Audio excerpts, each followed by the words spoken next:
Россия собирается мстить всем, кто причастен к теракту в Крокус-Сити-Холле. Каким же будет ответ Москвы? В эфире «Нехта» самые важные и интересные новости к этому часу.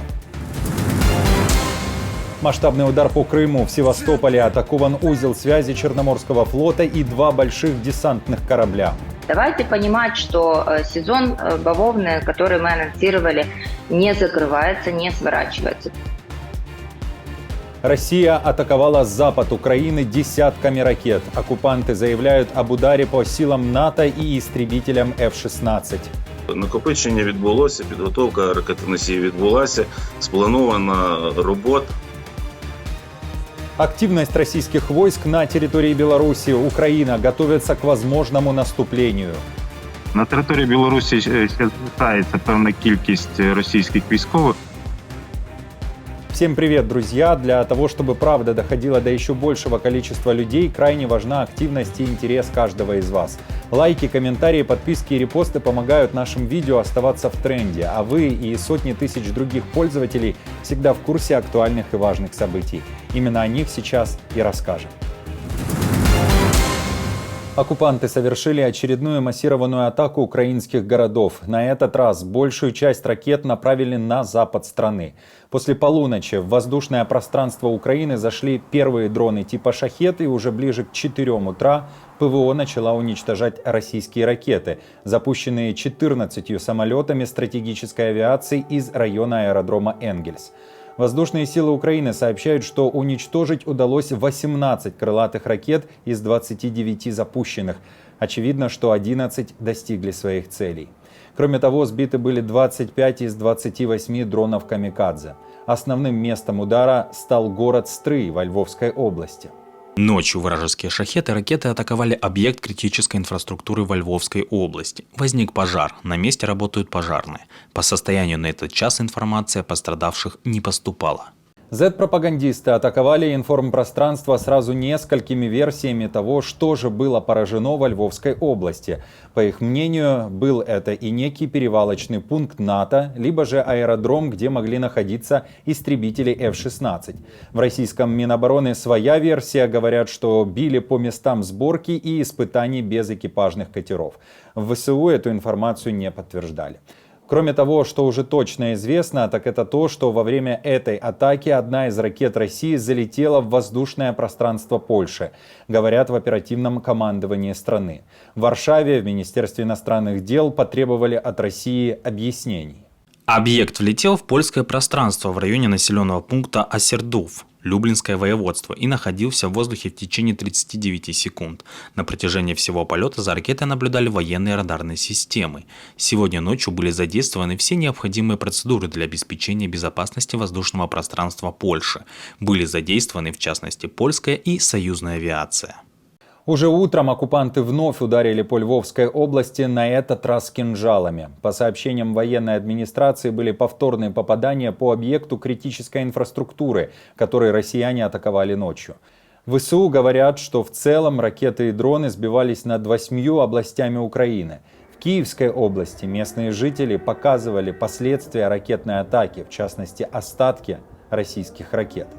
В ряде регионов зафиксированы повреждения в результате падения обломков дронов и ракет. В Одесской области, например, удары наносились по припортовой инфраструктуре. Накопичення відбулося, підготовка ракетоносіїв відбулася, спланована робота. Ну і мета це теж зрозуміло, що треба завдати щонайбільше не просто шкоди нашим об'єктам критичної енергетичної інфраструктури, а максимально їх зруйнувати таким чином і впливати на Захід, показати, що, дивіться, Росія ще щось може, Росія намагається, знаєте, з таких козирних карт, на мій погляд, заходити знову до чергового вкидання інформації про те, що вона начебто готова на перемовини, але і ці перемовини, про які вона говорить, або планує собі підіймати знову цю тему, вони, звичайно, на позиціях Російської Федерації. Первой массированной за последнее время атаки подвергся оккупированный Россией Крым. О масштабах, собственно, сообщают сами оккупанты. Большое количество взрывов, ярких вспышек и, как следствие, Поражение объектов зафиксировано в Севастополе. Благодаря тем, кто снимал прилеты, можно точно понять, что российское ПВО не справилось с налетом ракет. В воздушных силах Украины не уточнили, чем именно били по военным объектам, но результат точно есть. Небо и море одного цвета. Спасибо летчикам и морякам за успешную боевую работу. Крым наш. Чуть позже в Генштабе ВСУ заявили, что в Севастополе ракеты прилетели по главному центру связи Черноморского флота РФ. Кроме того, удар пришелся по большим десантным кораблям «Ямал» и «Азов». Эти суда построены по тому же проекту, что и уничтоженный в феврале «Цезарь Куников». Давайте понимать, что сезон бавовны, который мы анонсировали, не закрывается, не сворачивается до момента полноценной деоккупации Крыма. И каждый военный объект, и даже тот объект, который внешне выглядит как гражданский, но задействован в обеспечении войск оккупантов, это законная цель. Поэтому целей у нас много, работы у нас много, продолжаем ее. У оккупантов же новый тренд, у них горит трава, при том, что она еще не зазеленела, как говорится, как следует, но она у них уже горит. А это означает просто одно, что у них горит земля под ногами.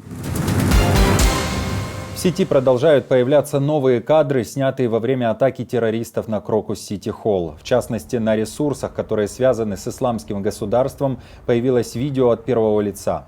Нападающие повторно стреляют уже по телам убитых. Некоторых атакуют ножом.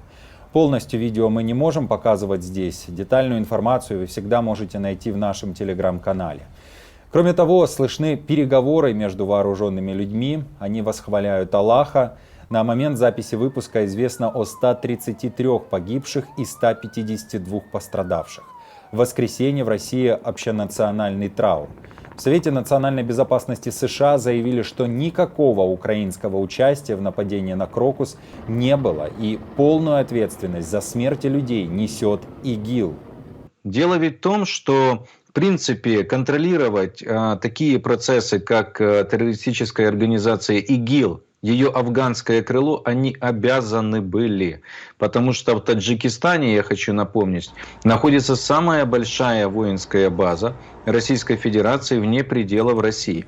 Так сложилось. Соответственно, вы понимаете, что присутствуют там, очевидно, и другие представители спецслужб, не только непосредственно военнослужащие.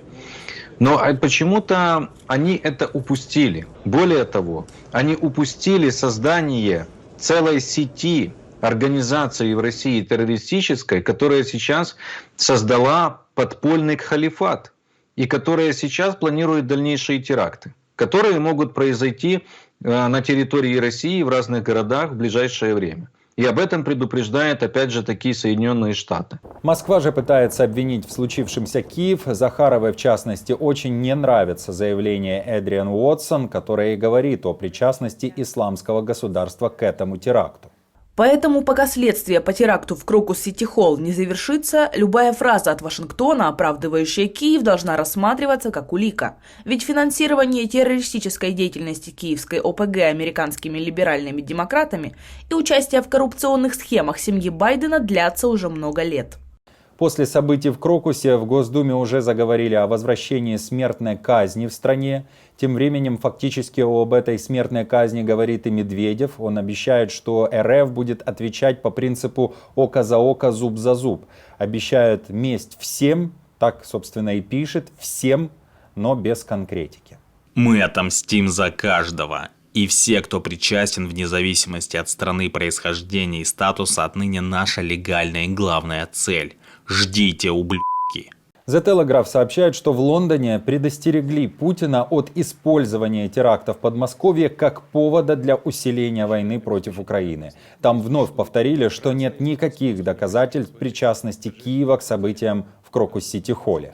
Также было слышно по обращению президента, что, хотелось, конечно, очень сказать про Украину, очень хотелось, но ничего умнее, чем они ехали в сторону украинской границы, им там было приготовлено окно, больше из себя выдавить не удалось. Окно это имеет, конечно, двусмысленный характер. Для того, чтобы перейти границу, как нетрудно догадаться, нужно окно с двух сторон, с российской и с украинской, даже если предположить, что они именно туда и ехали, вооружившись паспортами и всем прочим. И можно также себе представить, что спецслужбы, понимая, что они проворонили, могут ведь и руководству своему, и руководству государства тоже подсовывать какие-нибудь выгодные для себя версии произошедшего, чтобы вот это вот настолько не зияла вот эта дыра в реальности, через которую видно, что, кажется, ведь они даже перед концертом что-то там проверяли. Было же видео каких-то машин, которые в 4 часа дня приезжали к Крокусу. И что-то там смотрели. То есть, видимо, предупреждение от американцев совсем отбросить в сторону было страшно. Поэтому что-то пришли, проверили, но на этом, видимо, все и закончилось. С самого утра вокруг Басманного суда, где будут определять меру пресечения 4 подозреваемым, оцепление, десятки полицейских, в целом беспрецедентные меры безопасности. Украина готова к угрозам со стороны Беларуси. По данным украинских пограничников, на территории республики по-прежнему находится определенное количество российских оккупантов. Каждое их движение фиксируется, а этим занимаются подразделения разведки Украины. И, судя по всему, особой активности эти военные пока не проявляют. Украина тем временем продолжает укреплять свою северную границу. Речь идет о возведении новых инженерных укреплений. Нагадаю, що Росія свого часу вивела всі свої такі підрозділи, які проходили там навчання та підготовку, і в рамках ротації нових не завела. На території Білорусі ще залишається певна кількість російських військових, але це більше такий обслуговуючий персонал, який забезпечує обслуговування техніки, яка ще залишається на території Білорусі. В Словакии в первом туре президентских выборов победил бывший министр иностранных дел, прозападный кандидат Иван Карчок. Его поддержали 42,5% избирателей. Оппонент экс-министра, член правящей коалиции и спикер парламента Петр Пеллегрини занял второе место, набрав чуть больше 37% голосов. Карчок неоднократно заявлял о необходимости помогать Украине в ее борьбе с РФ. В то же время Пеллегрини призывал к осторожности в вопросе поставок Киеву оружия. Второй тур выборов назначен на 6 апреля. Výsledok prvého kola vyzerá. Результаты первого раунда выглядят многообещающими, выглядят обнадеживающими, но в то же время я хотел бы сказать, что я приземлен. Мы все очень хорошо знаем, что нам нужно сделать больше, чтобы добиться успеха и победить. Во втором туре мы должны сделать больше, чтобы обратиться к избирателям из всего широкого политического спектра. Я могу сказать вам, что каждый день, а сейчас еще чаще и больше, я задаю себе вопрос, что и где я могу сделать еще. На этом пока все. Если вам нравится наша работа, вы можете поддержать ее кнопкой «Спасибо» под роликом или стать постоянным спонсором канала. А мы с командой продолжаем следить за самыми важными новостями. Оперативную информацию от Нехта ищите в телеграм-каналах или на платформе X. Спасибо за доверие и то, что остаетесь с нами. До новых встреч и хороших вам новостей.